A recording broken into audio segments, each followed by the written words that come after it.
Desde San Marcos, la Decana de América, Canal Web de Cultura, con su programa Pensadores Peruanos. Es un programa que presenta a los estudiosos y académicos sanmarquinos de las 5 grandes áreas de conocimiento que imparte esta Casa del Saber, quienes con su producción científica y publicaciones nos han hecho conocer la vasta y rica formación social peruana. Sus estudios son importantes, han superado la prueba del tiempo y contribuido al desarrollo de la ciencia, la tecnología y las humanidades, dejando huellas en las generaciones de su época y aún hoy siguen vigentes.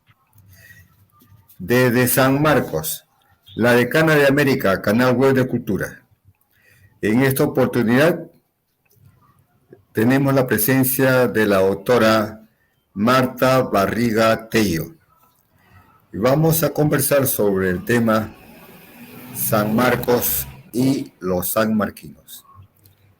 Buenos días, doctora Marta. Buenos días, doctor. Encantada de estar en este programa suyo y en especial en una fecha tan importante como esta, la víspera del aniversario de la universidad, la víspera de su nacimiento oficial. Realmente un gusto para conversar en lo que considere pertinente. Gracias, doctora. Bueno, daré algunas referencias de la doctora Marta Barriga Tello. Ella es historiadora del arte y doctora en literatura peruana y latinoamericana por la Universidad Nacional Mayor de San Marcos. Ha dedicado su carrera a la investigación del arte peruano y latinoamericano. Ha sido decana de la Facultad de Letras y Ciencias Humanas de esta casa de estudios. Ha sido docente principal del Departamento Académico de Arte. Es profesora o fue profesora principal de la Facultad de Letras y Ciencias Humanas. Directora de la unidad de posgrado de la Facultad de Letras. Asesora del Vicerrectorado de Investigación. La autora Marta Barriga también ha realizado viajes de estudio y participado en congresos, invitada por universidades como la Universidad Autónoma de Barcelona, la Universidad de Siena, la Universidad Complutense de Madrid, la Universidad de Seúl, la Universidad de Madison en Wisconsin, la Universidad de Buenos Aires, la Universidad Nacional Autónoma de México, entre otras distinguidas instituciones. Entre sus publicaciones se encuentran los libros Emilio Harterré, Catálogo Biobibliográfico, La influencia de la ilustración borbónica en el arte limeño, Lookout, Análisis plástico de la puesta en escena de César Vallejo, Vicente de Valverde en las crónicas del siglo XVI, Luces en el siglo XVIII, Los júbilos de Lima de Francisco Antonio Ruiz Cano y Galeano. Ha publicado muchos artículos especializados y de alto rigor científico en revistas académicas como la Revista de Letras, la Revista Patio de Letras, Pensamiento Crítico, Escritura y Pensamiento, la Revista de Cultura y otras. Por todo ello, pues, nos sentimos contentos de que la doctora se encuentre con nosotros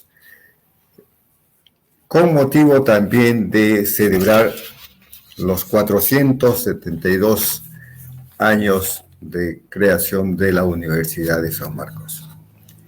En esta semana, la Universidad de San Marcos pues, celebra, como he mencionado, sus 472 años de vida institucional. El día central es mañana 12 y los sanmarquinos en Lima, el Perú y muchos países del mundo lo están celebrando. Desde este programa Pensadores Peruanos, un abrazo muy fuerte a todos los sanmarquinos, alumnos, profesores y personal administrativo. Bueno, hoy conversaremos sobre San Marcos y los sanmarquinos, ¿no? Bueno, en esta semana que estamos celebrando nuestro aniversario, nos acompañan en esta celebración los rectores de importantes universidades españolas, como el doctor Ricardo Rivera Ortega, rector de la Universidad de Salamanca, y el doctor Joaquín Cayachi, rector de la Universidad Complutense de Madrid. Bueno, la doctora Marta Barriga es, pues, una eminente docente sanmarquina, quien además del arte, que es su especialidad, que conoce mucho sobre este asunto, sobre este tópico del arte peruano y latinoamericano, también ha incursionado en la historia de San Marcos, ¿no? De allí que la primera interrogante que podría hacerla es que ¿en qué circunstancias y avatares de la vida política del virreinato surgió la idea de crear en Lima un estudio general, es decir, la universidad, cuya sede sería el convento de los dominicos, y el rey le otorgue pues los privilegios y exenciones capitulares de la Universidad de Salamanca?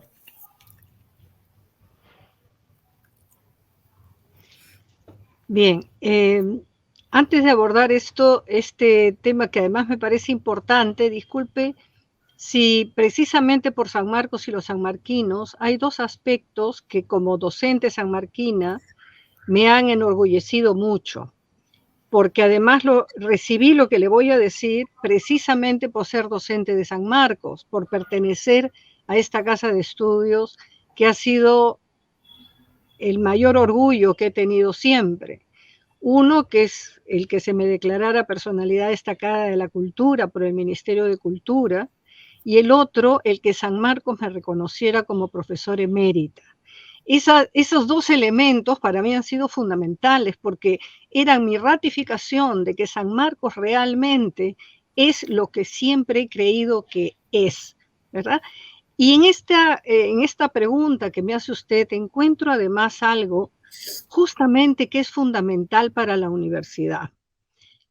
En 1549, cuando en el Cusco, y no debemos olvidar el Cusco, se decide, el capítulo dominico decide crear un estudio general en Lima y luego traslada este pedido a la ciudad y de allí a España y posteriormente al Vaticano, convirtiéndose San Marcos en la Real y Pontificia Universidad San Marcos, recibiendo además por sorteo el nombre del evangelista, ¿verdad?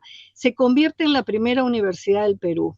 Pero ¿qué significa el que precisamente surgiera en el Cusco? Yo entiendo, o sea, en realidad San Marcos hoy día celebra 472 años que deberían ser 474, porque en el Cusco, el centro de la cultura tradicional peruana, el centro del imperio incaico, surge la voluntad de un establecimiento para la cultura, la investigación y el desarrollo en el Cusco. Luego, Lima, con su administración hispana, ratifica esto, incluyendo la sanción en España, en la monarquía y en el Vaticano. Entonces, San Marcos se constituye así en el germen del Perú, en el germen que todos admiramos en el Perú. En primer lugar, es más antigua que el Perú, por lo tanto es la madre del Perú, ¿verdad? Pero el Perú es ella y ella es el Perú.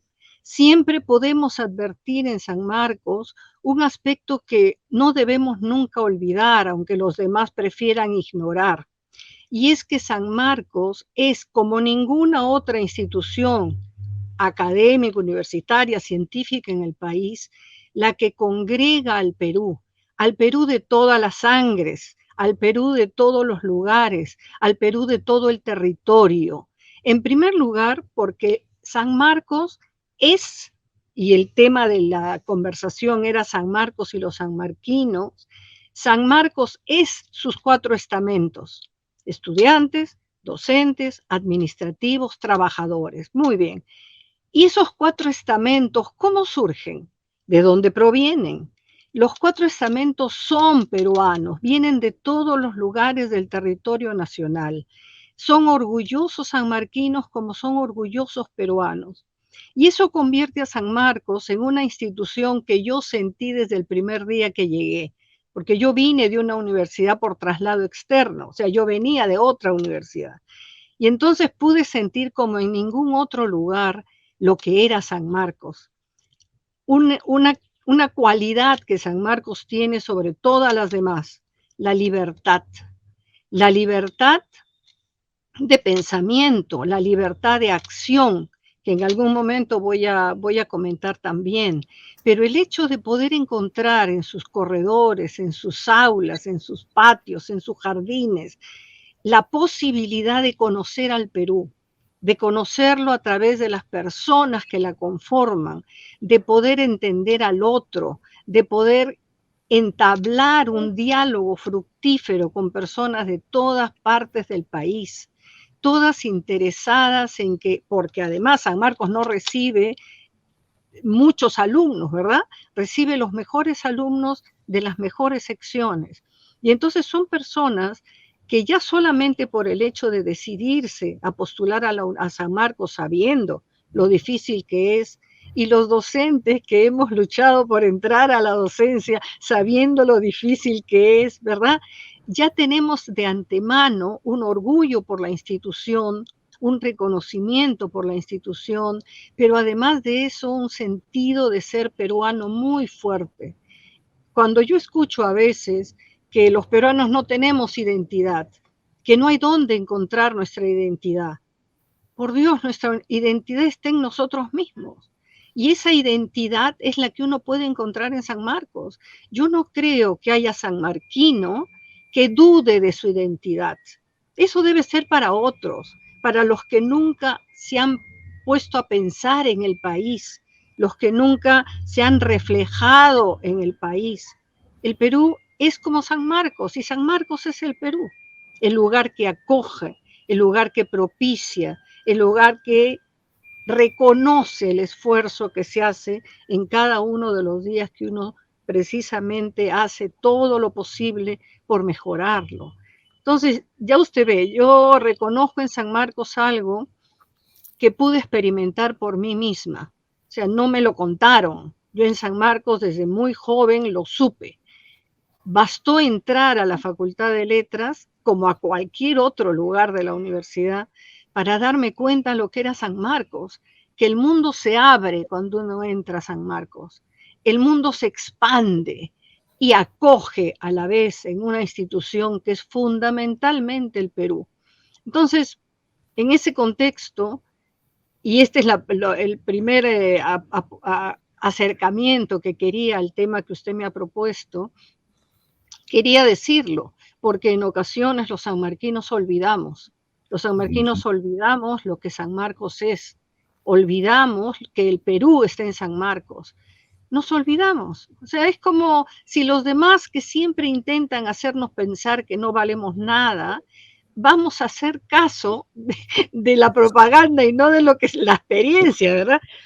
Y eso no es el ser sanmarquino. Entonces, siempre se ha reconocido que el espíritu sanmarquino, ese espíritu tan difícil de definir, como es difícil de definir la identidad peruana, está en cada uno de nosotros. Y nosotros lo sabemos, ¿no es cierto? Sí, efectivamente uno tiene que sentir, ¿no?, al Perú en San Marcos. Nuestra identidad va por allí. Sí. Y efectivamente parecería que la historia de San Marcos también está ligada a los cambios de sede, ¿no? Sí.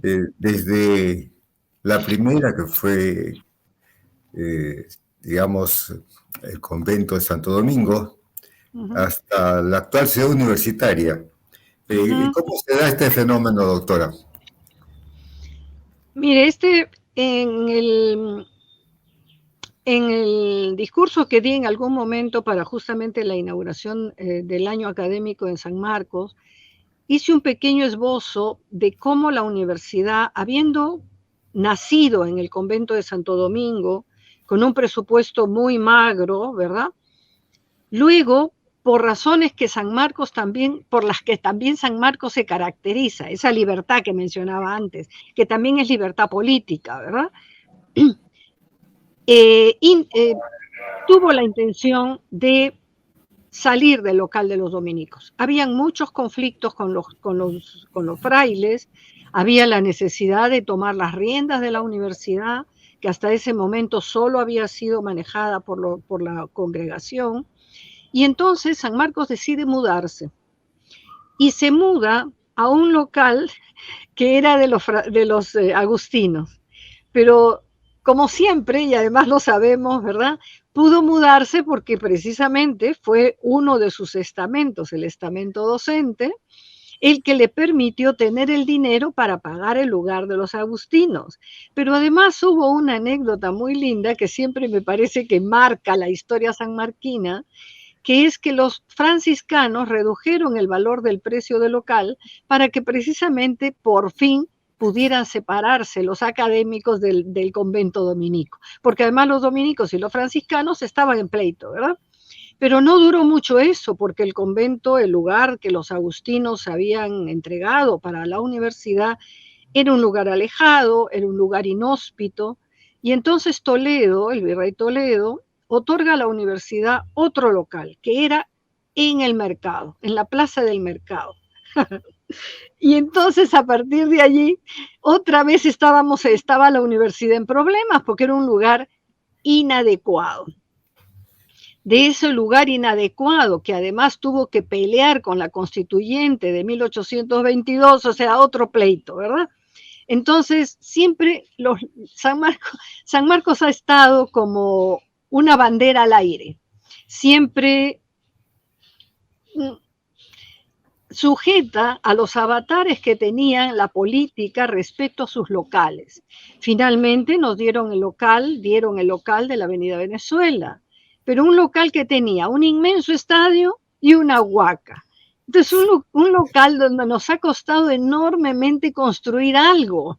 Ha sido muy difícil, y yo lo he visto en la Facultad de Letras, cuando quisimos aumentar un pabellón, porque ya había crecido mucho el grupo estudiantil.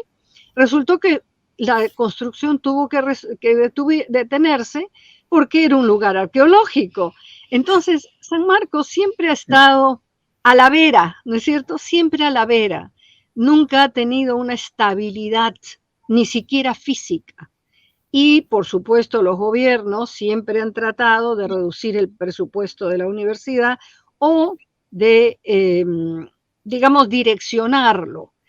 Y usted sabe mejor que yo, por el cargo de vicerrector que ha tenido, que jamás una universidad puede estar sujeta a los designios administrativos, porque una universidad tiene otras necesidades.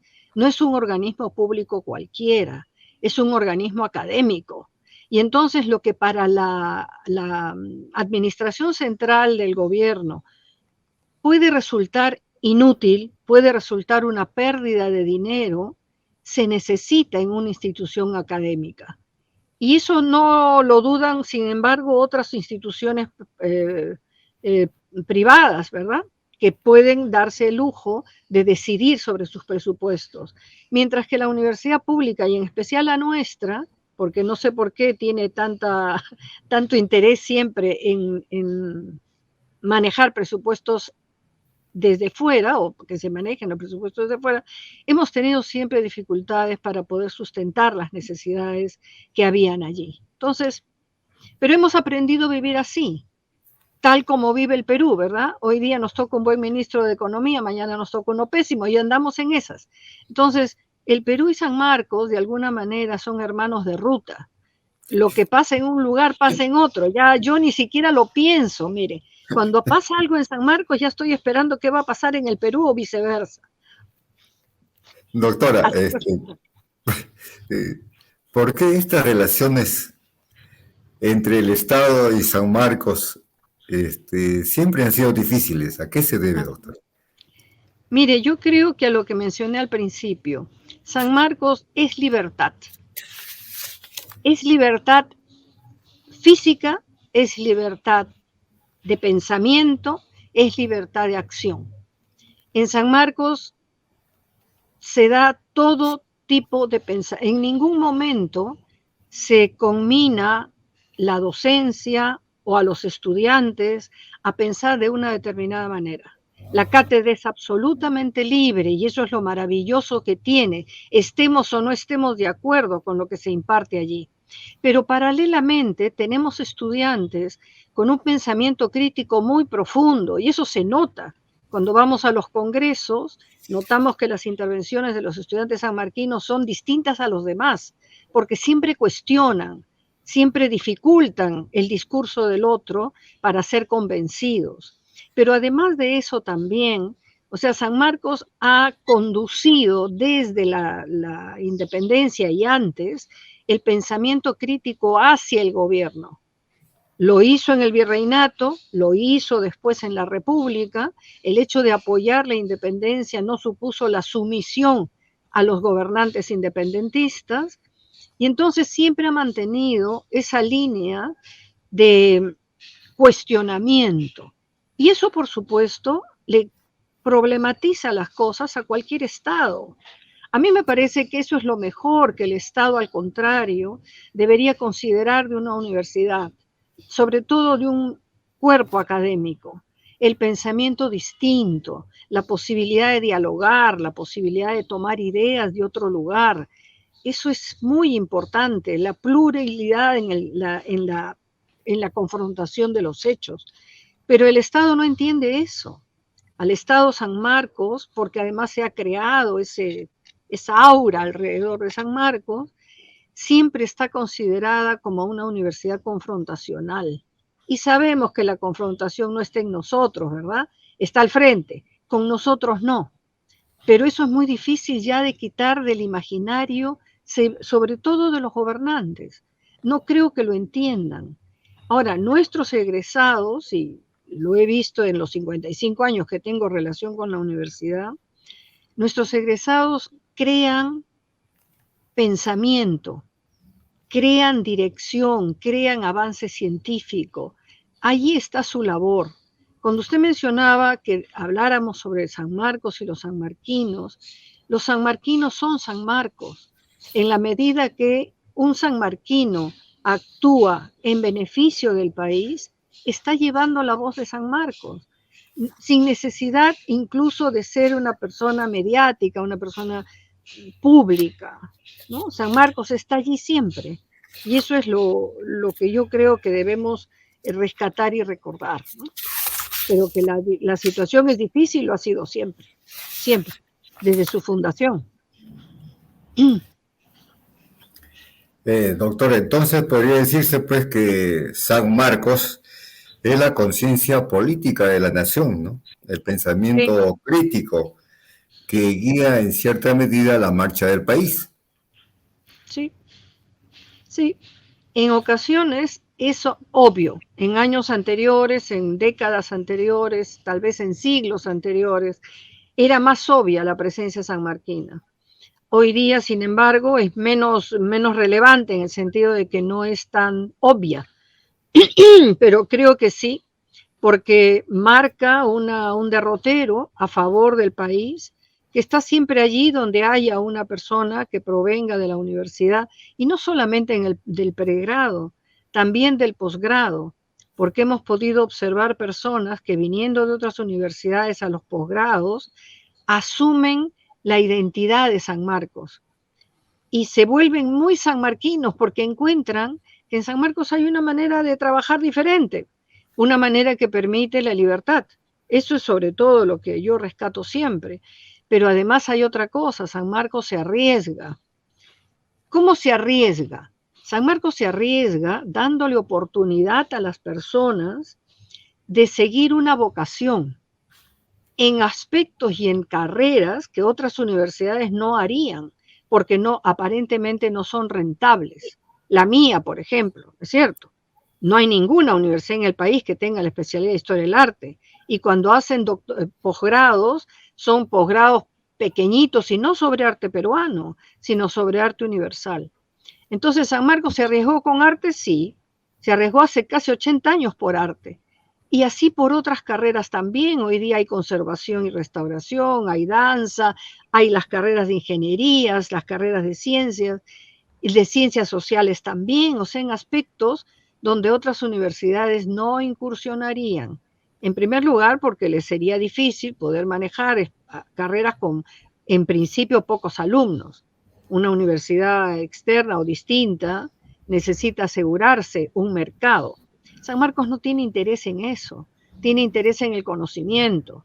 Por lo tanto, esa condición suya de riesgo es fundamental, porque permite que muchas personas, muchos jóvenes, puedan orientar sus estudios a aquello para lo cual son buenos, aquello para lo cual tienen una fuerte vocación. Y eso es fundamental en la universidad. Una ventaja es cierto que le da el hecho de ser pública, pero igual, ¿no es cierto? Podría no hacerlo, las otras universidades públicas no lo hacen. Y San Marcos sí. O sea, y con mucha exigencia, ¿no?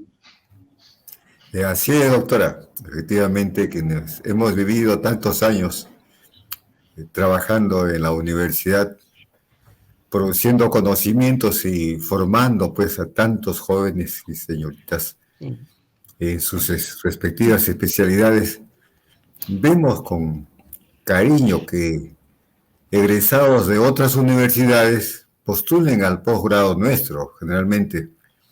La mayoría de ellos quieren ser doctores, pero por San Marcos, ¿no? Sí. En el posgrado. Sí. Doctora, usted que también buen tiempo ha estado en el posgrado, ¿cree que esta unidad que tiene San Marcos, ¿no?, podría convertirse en una escuela de altos estudios académicos? Mire, en cierta manera, la escuela de posgrado ya lo es. Si pudiera de algún modo ampliar sus posibilidades a fomentar la investigación, o sea, no solamente a atraer estudiantes, sino a retener posgraduados, porque San Marcos forma a los posgraduados, pero luego estos pasan a cumplir funciones en otros lugares, sin hacer investigación en nuestra universidad. Perdón.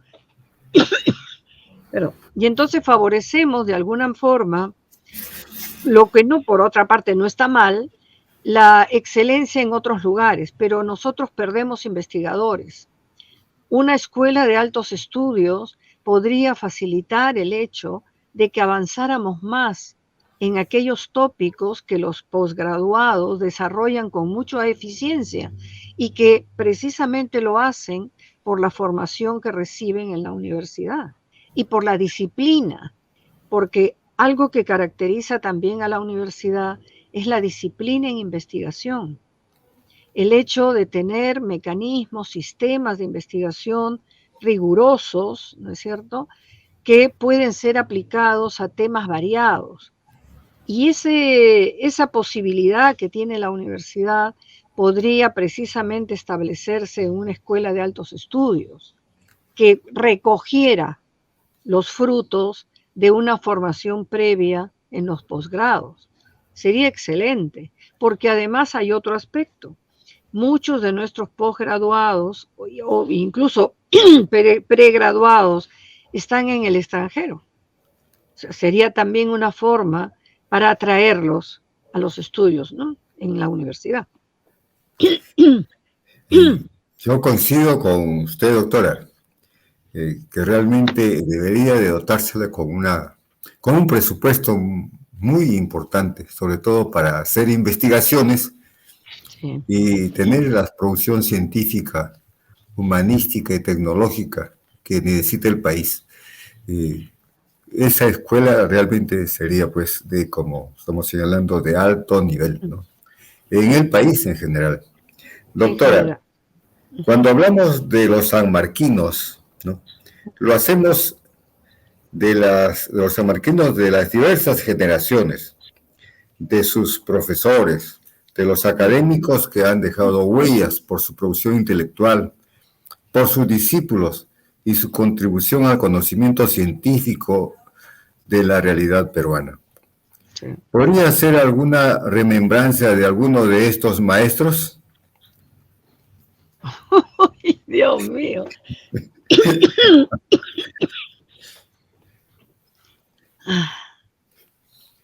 Han sido tantos. De lo que Han más sido recuerdo. tantos.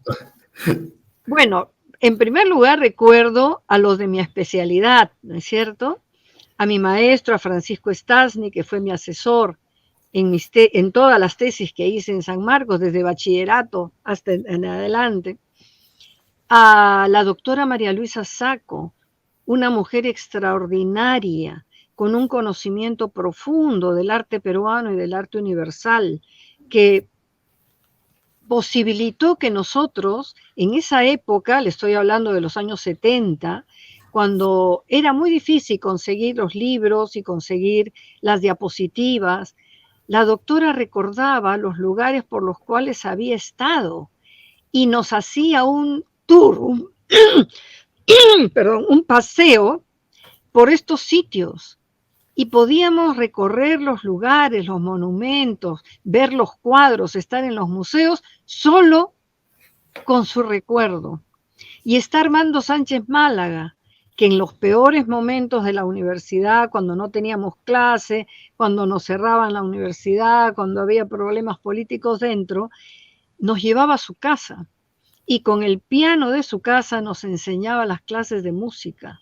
Y aprendimos a leer música. Maravilloso, cosa que en otras circunstancias tal vez hubiese sido más difícil. O también, por ejemplo, Carlos Rodríguez Saavedra, un libre pensador, ¿no es cierto?, que veía la historia del arte de una manera diferente, desde la postura crítica y el conocimiento directo con los artistas contemporáneos. Y Alfonso Castrillón, que también estaba muy, muy relacionado con el arte contemporáneo y nos permitió conocer justamente el arte de los siglos XIX y XX. Y entonces, junto con ellos, dos maestros extraordinarios. Ela Dunbar Temple, que nos enseñaba fuentes históricas, una mujer maravillosa con la que trabajé en su casa varios años, que tenía un principio que yo he llevado hasta ahora, no sé si para bien o para mal. Ela Dunbar decía que no teníamos que, que no teníamos que recordar nada que no pudiésemos revisar en un libro. La memoria no sirve, decía. Lo que esté en un libro se va y se busca. No pierdan el tiempo memorizando. Y ya, regio, ¿no? Y luego está el doctor Alberto Tauro, con la precisión de sus estudios, con sus fuentes históricas, con su visión particular y muy profunda, por ejemplo, de la rebelión de Túpac Amaru. Maravilloso. Alberto Tauro también en historia. Y ya no sé, Marco Martos en literatura, Jorge Puccinelli en literatura. Diablos, son muchos. Realmente son muchos. Y usted me toma así, me hubiera dicho, hubiera hecho listita, ¿verdad?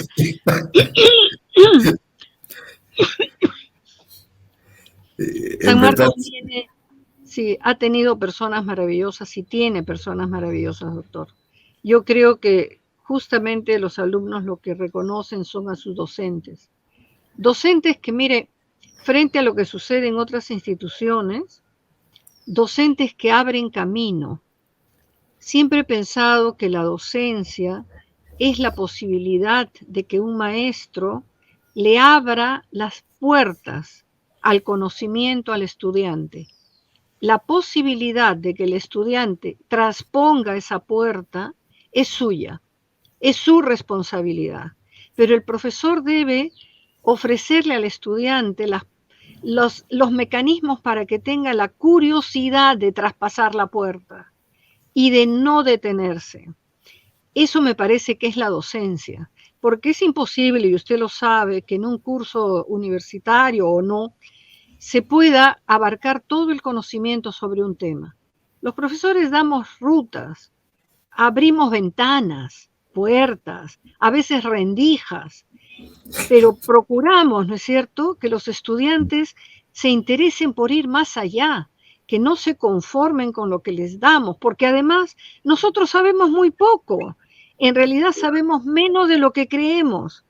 Entonces, no hay nada mejor, y yo siempre por eso me entusiasmo cuando dirijo tesis. Hasta ahora dirijo tesis en San Marcos en el posgrado, porque los alumnos me abren puertas, me abren ventanas, me dejan ver lo que yo en algún momento no había vislumbrado.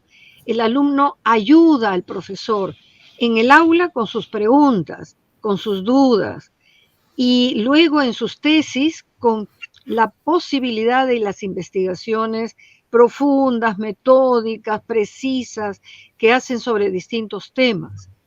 Yo tengo mucho orgullo de mis estudiantes, realmente, porque creo que ellos son los que hacen al docente, y el docente sanmarquino está hecho a partir de sus estudiantes. Siempre cuando ha habido profesores invitados, por ejemplo, en la universidad, o que vienen de otras universidades a dictar cursos como contratados, lo primero que nos dicen siempre es que el alumno sanmarquino es distinto, porque no se detiene, pregunta, siempre quiere saber, se lee toda la bibliografía del sílabus. Algunos profesores se aterran, se ha leído todo, me dicen, ¿qué hago? Porque así es, San Marcos es así, si no, no sería San Marcos. Y entonces algunos, eso es un estímulo, como docentes, les gusta ir a San Marcos a enseñar, pero otros se asustan y nunca más aceptan un contrato, porque el alumno sanmarquino conmina, el alumno sanmarquino enfrenta, ¿no es cierto?, al profesor a sus propios conocimientos. Y cuando no los tiene muy fuertes, prefiere no arriesgar. Entonces, ya, eso es parte del legado sanmarquino y de aquel legado que nos han dejado estos profesores que le mencioné, porque eran profesores, Enrique Iturriaga, por ejemplo, muy precisos, muy exigentes. Y eso hace que uno también sea igual de malvado con sus alumnos, ¿verdad? Porque es la idea, o sea, que el alumno crezca más que el profesor. Es a lo que a uno aspira, a que el alumno sea más que el profesor, porque si no, no estaríamos cumpliendo nuestra función. Así es, doctora. Yo recuerdo a Iturriaga, con él aprendí un poco de música, ¿verdad? Era exigente y muy bueno. Así muy como bueno. El doctor Bruno Roussel, ¿no? Él, nos encontramos en la Biblioteca Nacional y nos hacía leer a Pichon. Claro. Excelente sobre arte. Bueno, el profesor también, una maravilla, ¿no? Enseñando. ¿Para qué son algunos atisbos de mi aprendizaje de arte? Y maestros, como usted lo ha señalado, ¿no? Tauro del Pino, Ela Dunbar Temple. También Augusto Salazar Bondi, ¿no? Muy bueno. Araníbal Serpa. Recuerdo a Ferro, a Paco Miro Quesada, a Luis Alberto Sánchez, ¿no? También estos maestros grandes, ¿no? Que he tenido. Por ejemplo, con Sánchez estudiábamos Historia de América, pero no la historia cualquiera, ¿no? Sino tomábamos, por decirle, del gobierno del PRI en México. Y íbamos hasta su independencia, 1810, ¿no? Lo mismo tomábamos a peronismo en Argentina, igualmente, nos íbamos hasta 1810. Lo mismo hacíamos con Cuba y con el Imperio Masónico de Brasil, etc. Bueno, pues era otra forma de enseñar la historia de América. Y lo hacía Luis Alberto Sánchez, pues no, que era un erudito excelente realmente. Y así como él, pues otros maestros, ¿no? Que hemos tenido aquella época, yo le estoy hablando de la década del 60. Y buenos maestros. Y otros, como usted ha señalado también, que cooptan a sus alumnos y los apoyan, ¿no? Lo que hizo Porras, por ejemplo, con Vargas Llosa, con Macera, con Valdemar Espinosa, y otros más que los envió pues a Europa, ¿no? Sí. A estudiar, en fin, y eso es lo que debe hacerse también ahora en la universidad. Debemos tener recursos para que nuestros colegas, nuestros profesores viajen al extranjero, que estén en Europa, en las principales universidades, en Estados Unidos, en el Asia, en la China, qué sé yo, y también en América, ¿no? Hemos visto que muchos profesores de matemáticas, por ejemplo, de estadística, se han ido a Sao Paulo, a Brasil. Sí, sí, sí, Otros sí, sí. tienden a irse a la Argentina, ¿no? Eh, pero necesitamos un programa especial para apoyar a los colegas y que ellos salgan del país, ¿no? Las experiencias que van a lograr son muy valiosas o serían muy valiosas para que puedan seguir enseñando. Y así, Doctor, doctora, mire, debería recordar a nuestros maestros, ¿no? A los sí, grandes pero profesores que tuvimos. usted ha dicho algo fundamental que precisamente caracteriza a los maestros que hemos mencionado. La posibilidad de salir al extranjero, doctor. Hoy día la universidad no apoya que los docentes salgan a perfeccionarse al extranjero y tampoco apoya la posibilidad de que los alumnos salgan con becas. Entonces, anteriormente los profesores, y yo recuerdo, salían constantemente a congresos, publicaban, la universidad publicaba. Hoy día la universidad publica muy poco y por supuesto no apoya económicamente el viaje de los profesores como en la magnitud que debería, porque no es que no apoya, apoya un poquito, pero no mucho.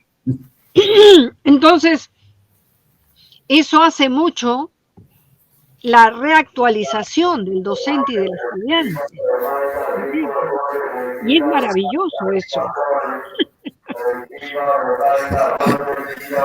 Así es, doctora. Necesitamos O el sea, apoyo, pues, de la ah, institución para poder viajar y sí, sobre todo poder seguir, ¿no? Conociendo, teniendo más conocimientos, más sí, experiencias, ¿no? claro. El mundo, Intercambiar con colegas, ¿no es cierto? claro, Sí, sí, sí. debemos intercambiar. Doctora, ¿y qué opinión le merece estos intelectuales autodidactas, como por ejemplo Mariátegui, María Rostorowski, Emilio Choi y otros? Mire, el autodidactismo en realidad casi es una falacia, ¿no? Porque si bien es cierto, y lo digo también porque recuerdo pintores, artistas, que son autodidactas, bueno, y que han sido autodidactas, yo creo que muchas veces la curiosidad y la inteligencia de una persona pueden llevarlo, de acuerdo al derrotero que siga en su formación, a conseguir resultados tan eficientes como si hubiese llevado una educación regular. Usted sabe que en siglos anteriores muchas veces las personas no iban al colegio, no llevaban una educación regular.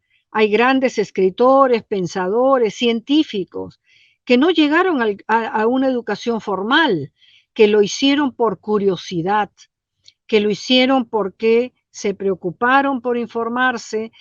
Entonces el autodidactismo de algún modo no necesariamente es un defecto.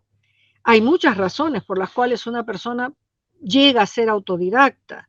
En ocasiones porque no tiene la posibilidad de una educación formal, en otras circunstancias en las que porque no quiere llevar una educación formal, lo cual no significa que no estén capacitados para emprender una educación.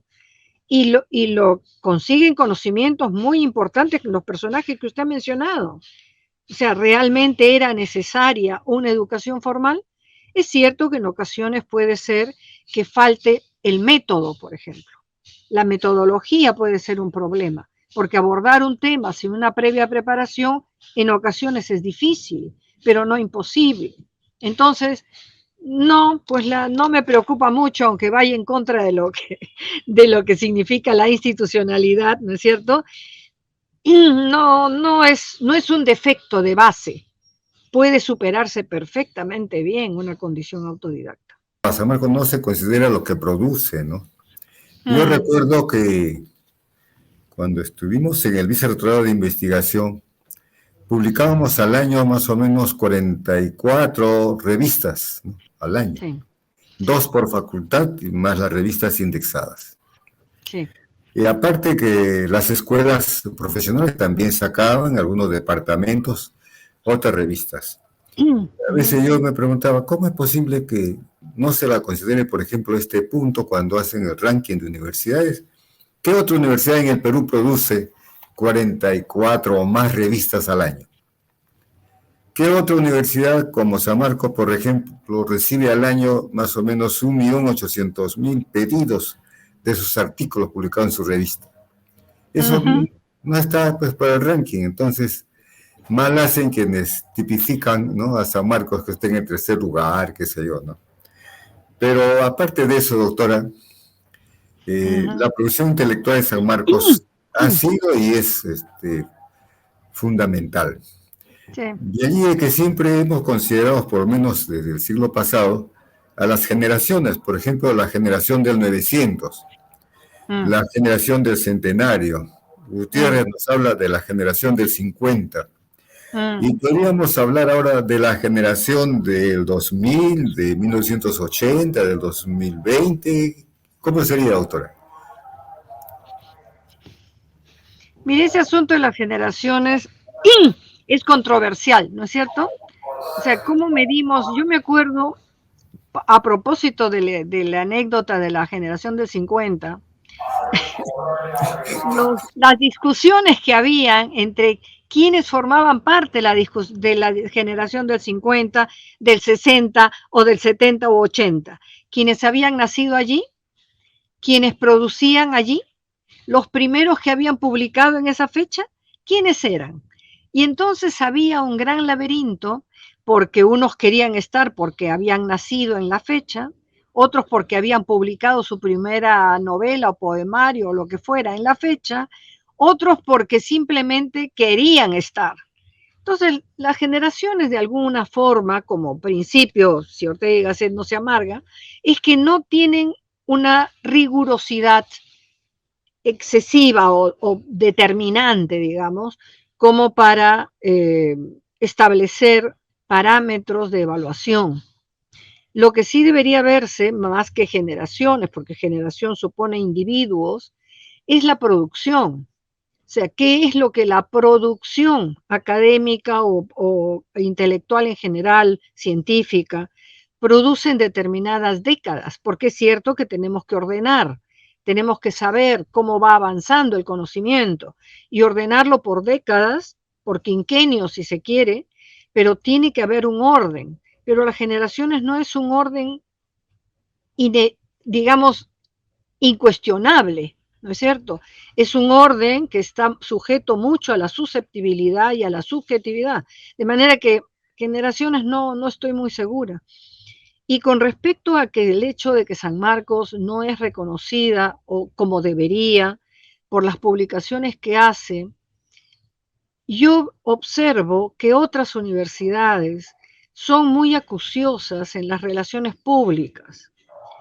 Las publicaciones y los eventos que hacen, las actividades que hacen, se difunden enormemente y siempre se preocupa porque después de determinado número de años, como han hecho ahora en San Marcos, poner en la red las revistas, los libros, las publicaciones que se hacen.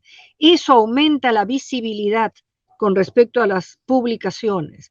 Pero si no hacemos eso, doctor, si publicamos y nuestras revistas languidecen en los sótanos, entonces, ¿qué podemos esperar? Nosotros necesitamos precisamente publicar mucho, es cierto, pero también lanzar mucho a lo que hoy día ya es inevitable, que es la red internacional, ¿no es cierto? Tenemos que publicitar nuestras publicaciones, pero a través de las redes. Y parece mentira cuando se sube un artículo, como usted mismo ha dicho, el interés externo es enorme pidiendo las publicaciones. Pero si publicamos, presentamos la publicación en las ferias de las 4 ferias de libro que hay en Lima o en provincias, y ahí dejamos el asunto, es muy complicado que se difunda. Hoy día las personas no van de visita en general a una librería. Hay que publicitar eso, hay que ponerlo en redes, hay que provocar que se hagan reseñas, por ejemplo, que también se cuelgan en redes. O sea, yo ahora observo que todo es muy mediático hay publicaciones que no valen nada y están en el top del reconocimiento porque han sido promovidas. Y nosotros necesitamos promover nuestra producción, porque San Marcos produce mucho. Es cierto lo que usted dice, produce muchísimo. Y además no nos podemos fiar de los rankings porque sabemos cómo se manejan los rankings, ¿verdad? Pero eso no importa, lo importante es lo que hagamos nosotros con respecto a la comunidad internacional en ciencia y tecnología y en humanidades. Eso es lo importante. ¿Cómo nos ven de fuera? Eso es lo que importa. ¿Cómo llegamos a los distintos lugares del país? ¿Cómo nos pueden leer en todos los confines del territorio, del sur al norte, del este al oeste? Que nos lean. Porque yo observo a veces una publicación, por ejemplo, reciente que encuentro en red y sé que en San Marcos ya se publicó algo parecido o ya se afirmó algo parecido o a veces lo mismo. Entonces no es justo. No es justo que estemos produciendo conocimiento para que otros se beneficien con el resultado. O sea, eso no puede ser. Y yo creo que en San Marcos hay excelente personal para que pueda hacer una buena labor de relaciones públicas. Doctor, en las universidades, las oficinas de relaciones públicas ocupan un piso. Y usted sabe lo que ocupa el nuestro, ¿verdad? Bueno.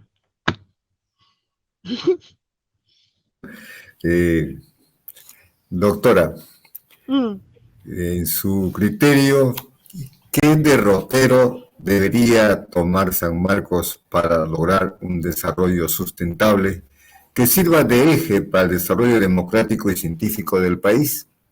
Sí. En primer lugar, el apoyo a la investigación. Fundamental el apoyo a la investigación. Y luego también es fundamental la difusión que se haga de los resultados de las investigaciones, tanto de los docentes como de los estudiantes. Tenemos tesis de primer nivel que podrían estar publicadas y habrían constituido un avance enorme en las especialidades. Somos un poco, a veces pienso, San Marcos a veces sufre de soberbia, ¿no? Creemos que porque ya estamos allí, suficiente. No, el mundo ya no está hecho así. El mundo está hecho de presencia. Y si nosotros no tenemos presencia, entonces no es, digo yo, que sea inútil lo que hagamos, porque sí tiene influencia en el ámbito próximo a aquello que se ha realizado, pero sí debe tenerse una mayor visibilidad. Entonces, apoyar la investigación tanto de pregrado como de posgrado, de docentes y de estudiantes. Veo que hoy día los proyectos de investigación son enormes, una gran cantidad. Me da muchísimo gusto que la investigación cada día esté más, ampliándose más, pero no veo que eso se publique. O sea, veo las investigaciones, todos los años reviso las investigaciones aprobadas, pero no están publicadas. Y entonces, dejar que, como dice el reglamento, que el profesor se encargue de publicar, no, pues, el publicar es caro. Y un profesor, y usted lo sabe, con la planilla que tenemos, no es posible estar publicando. Hoy día publicar no es fácil. Y no siempre se puede tampoco mandar a la red con respaldo institucional, porque es la institución la que tiene que respaldar la visibilidad de las publicaciones. Es la institución la que debe dar ese marco en el cual sus docentes y estudiantes y sus productos sean vistos en el exterior. Esa es su función, doctor. Yo estoy segura que, por supuesto, la formación es fundamental, pero esa formación después debe ratificarse a partir de la producción. Y la producción tiene que visibilizarse. Nosotros sabemos lo que valemos, pero eso no basta. ¿No es cierto? Ya lo sabemos que somos lo máximo, pero eso no es suficiente. Tienen que saberlo los demás también, porque tenemos razones para sustentar esa excelencia. Y San Marcos tiene cómo hacerlo, puede hacerlo. No es algo en lo que hay que invertir una gran cantidad de presupuesto. Sabemos que el presupuesto es muy magro, exacto, pero en estas cosas no es necesidad de invertir mucho.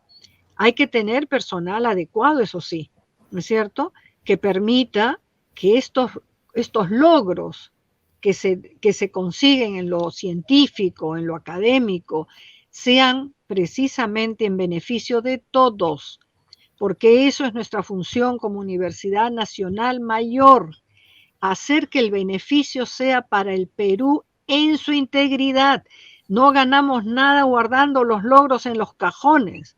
No guardamos nada que el conocimiento sea solo para nosotros, para conversarlo en las tertulias. No, el conocimiento tiene que expandirse, si no, ¿cómo avanza? Entonces, nada, eso es mi reflexión.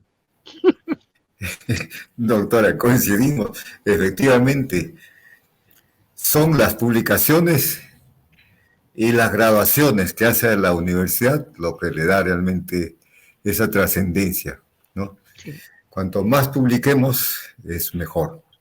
Entonces, nosotros celebramos siempre cuando vemos a nuestros jóvenes que se van graduando en los diversos niveles, ¿no? Sí. Igualmente cuando tenemos en manos las publicaciones de nuestros colegas, de nuestros alumnos, de nuestros egresados, etc. Bueno, por ahí es el camino. Sí. Doctora Marta, sus palabras finales a nuestro público que nos escucha. En primer lugar, un abrazo enorme a San Marcos y a los sanmarquinos. Este aniversario debe ser un escalón más en muchos otros hacia la excelencia, hacia el mayor crecimiento que pueda tener la universidad. San Marcos es una vocación que tenemos los sanmarquinos. Y no hay nada mejor, doctor, y le vuelvo a agradecer enormemente haber podido estar con usted hoy, que es la víspera del cumpleaños de mi alma mater, de una universidad a la que le debo todo y a la que he procurado servir lo mejor posible. Muchas gracias, doctora Marta Barriga Tello. Como usted lo ha señalado, mañana es el día central de la celebración sanmarquina. Son 472 años. Se anuncia que habrá una misa de aniversario en el templo de Santo Domingo. Luego una romería a la tumba de Fray Tomás de San Martín. Una visita a la imagen de la Virgen de la Antigua en la catedral, la patrona de San Marcos. Sí. También habrá un homenaje de la Municipalidad Metropolitana de Lima a San Marcos y una sesión solemne en el Salón General del Centro Cultural de San Marcos, lo que antes era San Carlos. Bien, pues, amigos, hemos terminado y reitero mi agradecimiento a la doctora Marta Barriga Tello por haber participado en esta entrevista. Muy buenas tardes. Hasta luego.